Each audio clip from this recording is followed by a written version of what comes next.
pedir desculpas aqui, que tá com problema de luz. A luz caiu e tava entrevistando a Rogéria Gomes do teatro. A primeira metade já tá armazenada.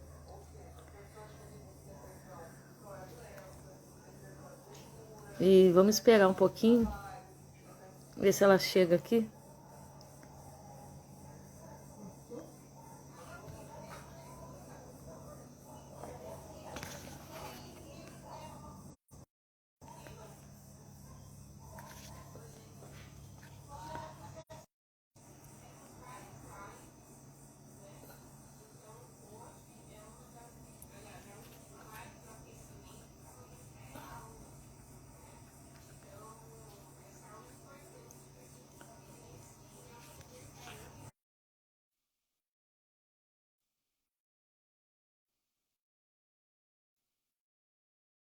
Tô esperando aqui a Rogéria. Ela me chamou, eu chamei ela.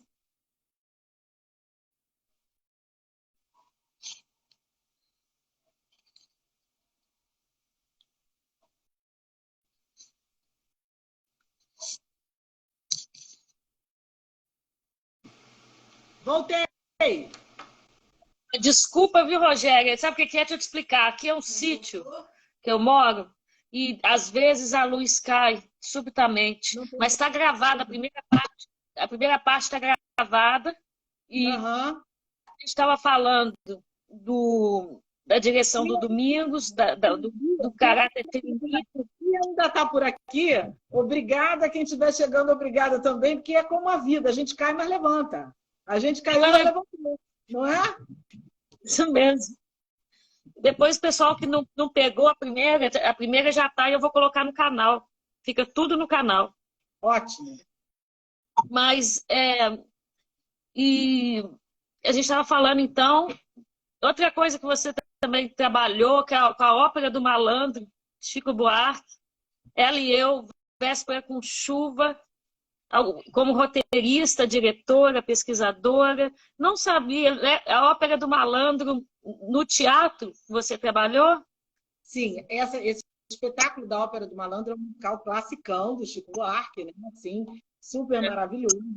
E, assim, considerado é uma obra-prima e considerado um dos textos dramaturgos mais completos brasileiros, né? Porque também, se tratando de Chico, não é muita coisa, porque Chico é um gênio, né?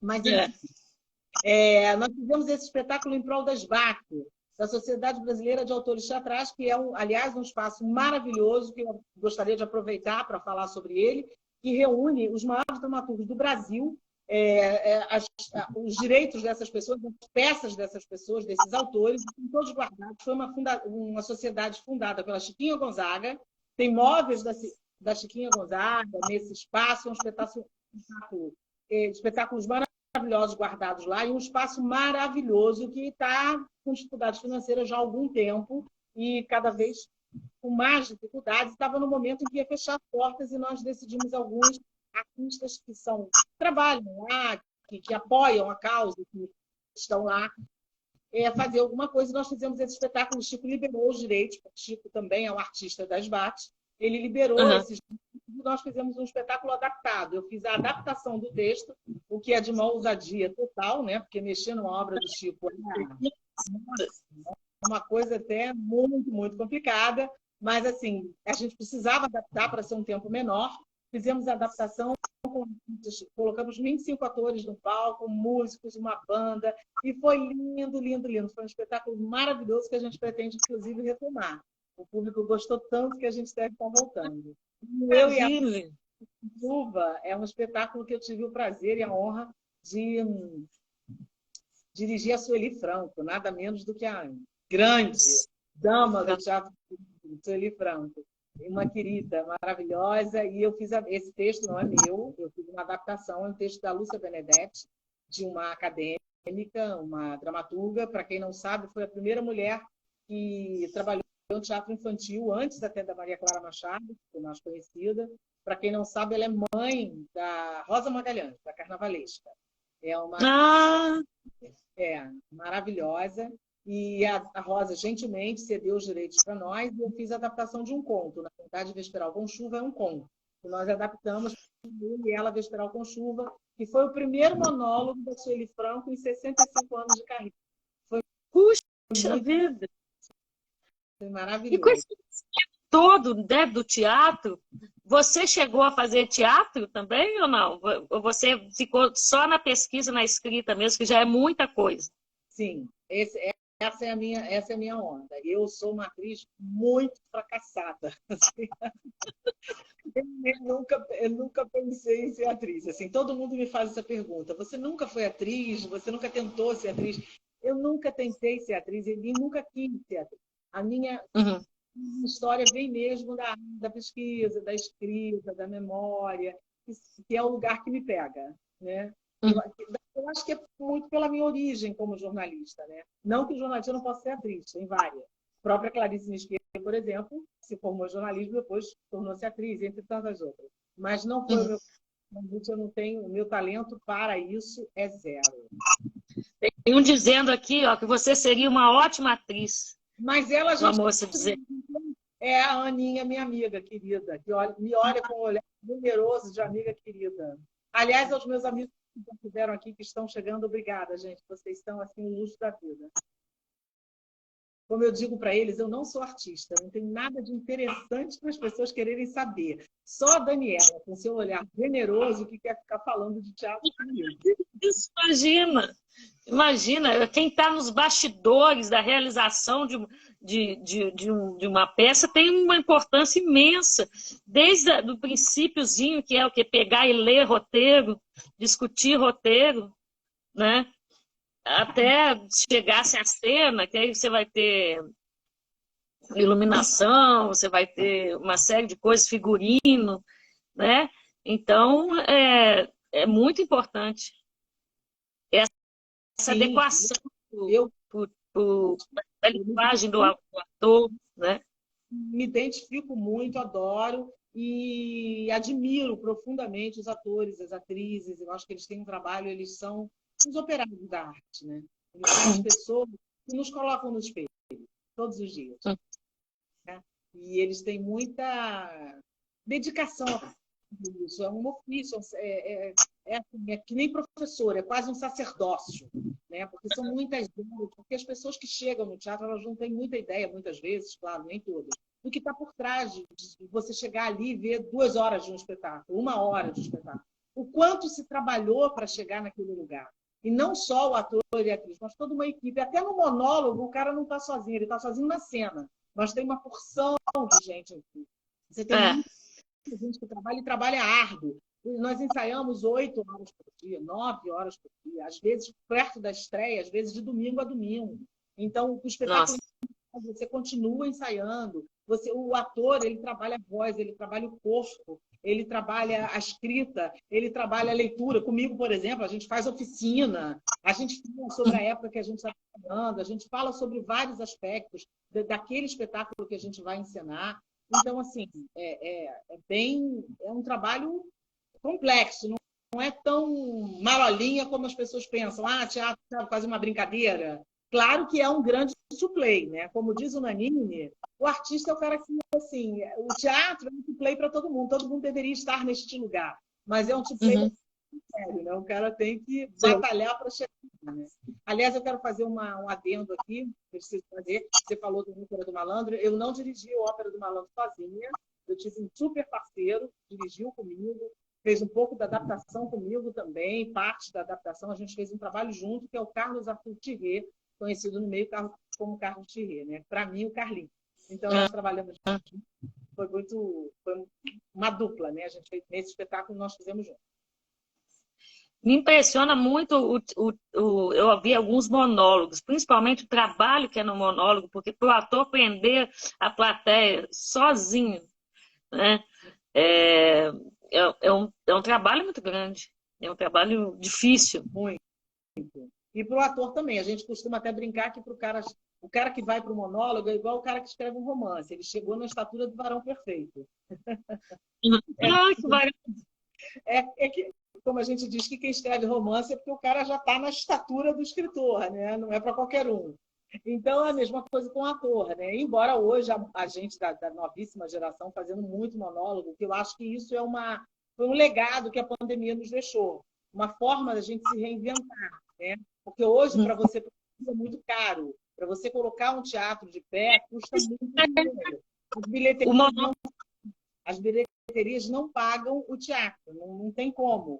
Então, assim, as soluções são duplas, são solos, o que se pode fazer no momento até que, enfim, que a gente consiga ter políticas públicas, que a gente possa ter empresas com outro olhar, entendendo que cultura faz parte de uma engrenagem social da maior importância, sem contar com a quantidade de empregos gerados pela cultura, né?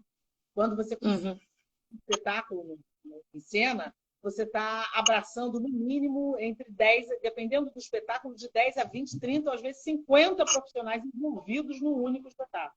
Se você multiplicar famílias ali representadas, você já vê o quanto de geração econômica o teatro está proporcionando. E acho que a gente não tem um olhar público, de políticas públicas, de políticas empresariais que ainda compreendam essa parte. Isso me faz lembrar uma fala da Leandra Leal, da mãe dela, que segura o rival há anos, né?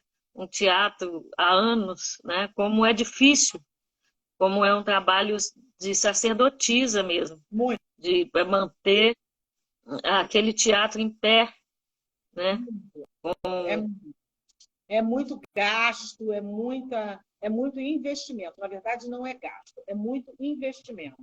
Acabou de entrar aqui Lene Werneck, que fez a coreografia de Ópera do Malandro. É uma ótima atriz também, trabalhou com a gente. Um beijo, Lene. Eu lembro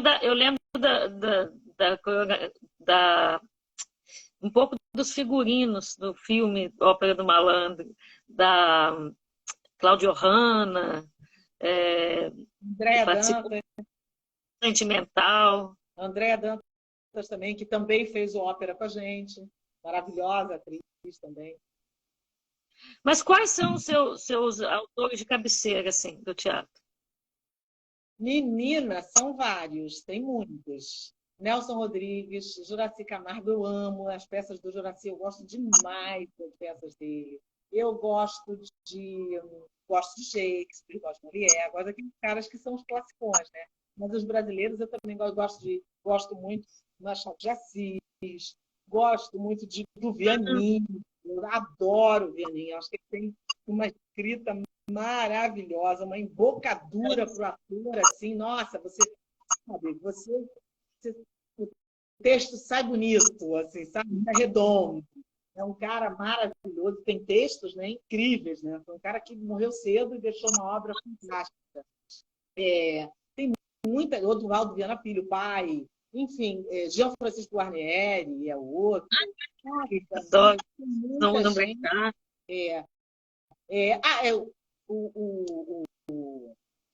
Meu Deus, queria falar sobre o que eu falei agora do Arthur Azevedo, ótimo, é um cara também que gosto demais, que foi, na verdade, o cara que idealizou o Teatro Municipal, não chegou a ver, mas foi o cara que inventou o Teatro Municipal que a gente foi no Rio de Janeiro. Martins Pena, que é assim, né? Martins Pena é um cara que eu leio e releio toda hora. Toda hora eu quero inventar uma história do Martins Pena, que tem obras incríveis. O cara que inventou a comédia de costumes, né? Que trouxe para a nossa vida, né? O teatro brasileiro, né? Enfim, a gente tem gente muito boa. E da geração nova também, né? A gente está falando de gente para trás, a gente tem uma galera muito boa. A gente tem o João Vilar, da nova geração, a Renata Mizrahi, quer dizer, gente que está escrevendo muitíssimo bem, né? Tem muita gente criando bons textos, fazendo nome, né? A gente está fazendo nome também. Maravilha. Querida, só tenho que te agradecer, assim, e pedir desculpas mais uma vez pela queda de luz aqui, né? E tem sempre uma perguntinha que eu faço, na verdade a maioria dos quais eu entrevistei são da música, então eu perguntava o que é a música para você, ou poetas, o que é a palavra. Mas para você, o que é o teatro para a sua vida, para a gente fechar? Olha, é difícil a gente falar em uma palavra, mas assim, o teatro... Pode ser uma citação de alguém, de algum dramaturgo, de algum poeta. O teatro Só um minutinho, eu vou ver se eu consigo rapidamente. O teatro, ele para mim, eu estou muito envolvida com teatro, assim, desde que eu me entendo por gente. Então, tem uma fala de um amigo, na verdade, é um blog até de um amigo meu, que é um crítico de teatro, chamado Gilberto Bartolo. O blog dele se chama O Teatro Me Representa. Então, eu poderia dizer que eu posso plagiar essa frase dele, eu estou dando aqui o nome, né, para não dizer que eu estou plagiando, que o teatro me representa. É bem isso. Me representa como pessoa, como mulher, como cidadã. É um meio que eu encontro para falar de mim, das minhas inquietudes. Eu acho que realmente o teatro é uma arte, é a arte mais próxima do ser humano. Não que a música não seja, não que as outras não sejam. Dá uma chegadinha aqui. Não que as outras não sejam, não que as outras artes, toda arte ela fala do humano. Mas eu acho que o teatro, enquanto houver palavra, pega o meu livro também, está lá na estante. Enquanto houver palavra, na minha estante, o meu livro, enquanto houver palavra, enquanto houver alguém do outro lado ouvindo, sempre vai haver teatro, sempre vai ser um homem falando para o outro homem. Então, eu acho que ele é assim a continuidade da humanidade. É o lugar onde a gente melhor se vê, onde a gente melhor se encontra. Né? E o teatro, ele vive assim, bem no fundo, como eu dizia para os meus alunos, se você espremer, teatro nada mais é do que comunhão. E é uma coisa que primeiro porque é uma arte coletiva, você não faz teatro sozinho, não tem como. Mesmo que você esteja, como eu disse anteriormente, ainda que você faça um solo, você não está sozinho. Então, o teatro é a arte do coletivo. Então, isso já me encanta, porque é um fazendo pelo outro, é um fazendo pelo outro. Né? Ninguém chega a lugar se não for com o outro. E, além do mais, assim, eu acho que é uma extensão mesmo do humano, da gente poder se enxergar, se ver, acreditar na vida, acreditar na nossa transformação humana. Eu acho que o teatro traz isso, e o teatro é isso para mim. E ele está no meu coração e nas minhas memórias afetivas mais bacanas, mais lindas, porque ele tem a minha mãe envolvida nisso. Eu conheci teatro pela minha mãe. A minha mãe foi o teatro, quem me fez conhecer teatro, amar o teatro, assim como ela amou. Então, assim, eu acho que eu não vou me desgrudar disso nunca, até porque estando naquele lugar, eu estou no lugar onde eu me conecto com a minha mãe, que eu acabei de perder. Então, que lindo! É uma coisa assim, vai sempre ter uma conexão maior para mim por conta disso, da minha mãe. E por conta do que eu acho que o próprio teatro representa, né? E eu queria encerrar mesmo, já que a gente está encerrando, com uma frase que não é minha, que é da Anissete Bruno, que está no meu livro e que eu encerro todas as minhas palestras, porque eu acho que é bem isso mesmo que o teatro quer dizer. Ela diz assim: ser atriz me ensinou, antes de tudo, a ser uma pessoa melhor. A comunhão que o teatro proporciona ajuda a clarear a nossa humilde existência. Então, eu tiro a palavra e coloco ser jornalista, ser alguém de teatro, me ensinou, antes de tudo, a ser uma pessoa melhor. Pelo menos eu tento. E a comunhão que o teatro proporciona ajuda a clarear, sem dúvida, a minha humilde existência. Que lindo! Maravilhoso! Muito obrigada. E vai para o canal, tá, gente? Daniela Aragão, tá em 2 partes, mas dá para ver na íntegra toda a entrevista. E eu agradeço muito a você, viu? Agradeço, foi um prazer imenso conversar com você. Lindo, entendi muito. Um beijo carinhoso a todo mundo que participou, que entrou de novo, quem vai assistir depois. E eu quero fazer um agradecimento muito, muito especial a Jane do Bock, que mandou um depoimento lindo, assim, gente, com aquele olhar que só a Jane tem para os seus amigos. Muito obrigada. E um muito obrigada, assim, também muito, muito especial, do fundo do meu coração, para uma das atrizes que eu mais admiro da geração dela, chamada Vilma Mello, uma amiga querida, uma atriz, assim, sabe? Uma atriz que eu não caberia nas palavras. Quem já assistiu sabe do que eu estou falando. É uma das atrizes mais potentes, que eu respeito imensamente o trabalho dela, a luta dela, onde ela chegou e onde ela chegará. É uma atriz que já brilha, já está nas estrelas. E escreveu tão generosamente sobre mim Se escreveu, não, falou, desculpa, mandou um depoimento tão generoso, muito superlativo, vamos combinar. Mas, assim, muito obrigada, Vilma. Você sabe que você mora no meu coração. Jane, você também mora no meu coração. E, Dani, muito obrigada pela oportunidade de falar um pouco do teatro. Um beijo, então. Beijo carinhoso, sucesso para você, tá? Muito obrigada mesmo.